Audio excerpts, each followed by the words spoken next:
ito ay rated SPG. Striktong patnubay at gabay ng magulang ang kailangan. Maaaring may masiselang tema, lengguwahe, karahasan, sexual, horror o droga na hindi angkop sa mga bata. Hindi pumapayag si Carlos na hindi mapigilan ang kasal ni Liners at RJ.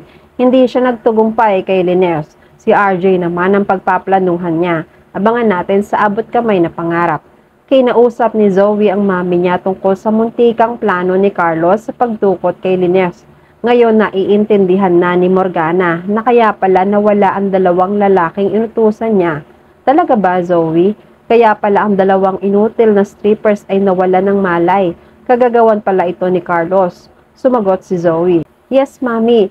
Kung matuloy yon, ikaw ang pagbibintangan nila. Iimbestigahan ka hanggang sa malaman nila ang history mo. Hindi pwedeng malaman nila na ikaw ang mami ko, na buhay si Moira Tanyag.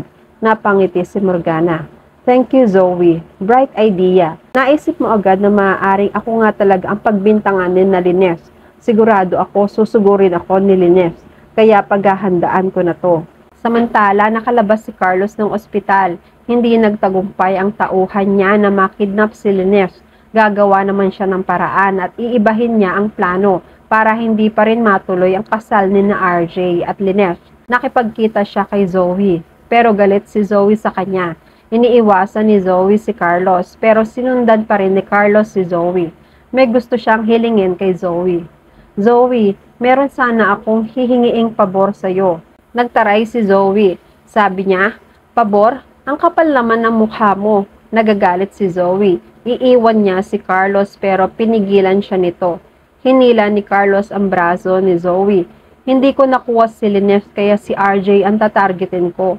Nanlaki ang mga mata ni Zoe. Si Dad, wag mong sasaktan ng daddy ko. Mas lalong hindi ako papayag. Sumagot si Carlos. Kailangan natin pagkasunduan ito. Hindi ko siya sasaktan. Kailangan ko lang siyang makuha para hindi na sila magkita pa ni Liners at para hindi na matuloy ang pagpapakasal nila. Itatago ko lang si RJ. Ayaw mo silang makasal, hindi ba? Tulungan mo ako. Napaisip si Zoe ng malalim. Hindi pwede. Hindi pwedeng mapahamak si Dad. Yan ang nasa isip ni Zoe. Pero hindi niya ito pwedeng bigkasin dahil baka saktan na naman siya ni Carlos. Kaya mas naisip niyang sabihin ang, sige, payag ako. Pero labas ako sa plano mo. Hindi ko pa rin hahayaan na mapahamak si Daddy. Dukutin mo lang siya at itago. Pero wag na wag mo siyang sasaktan. Ipangako mo sa akin. Nagkasundo na sina Carlos at Zoe. At yan ang mga pakakaabangan natin sa abot kamay na pangarap. Please like this video and please subscribe to my channel. At magkita-kita po muli tayo sa mga susunod pang episodes.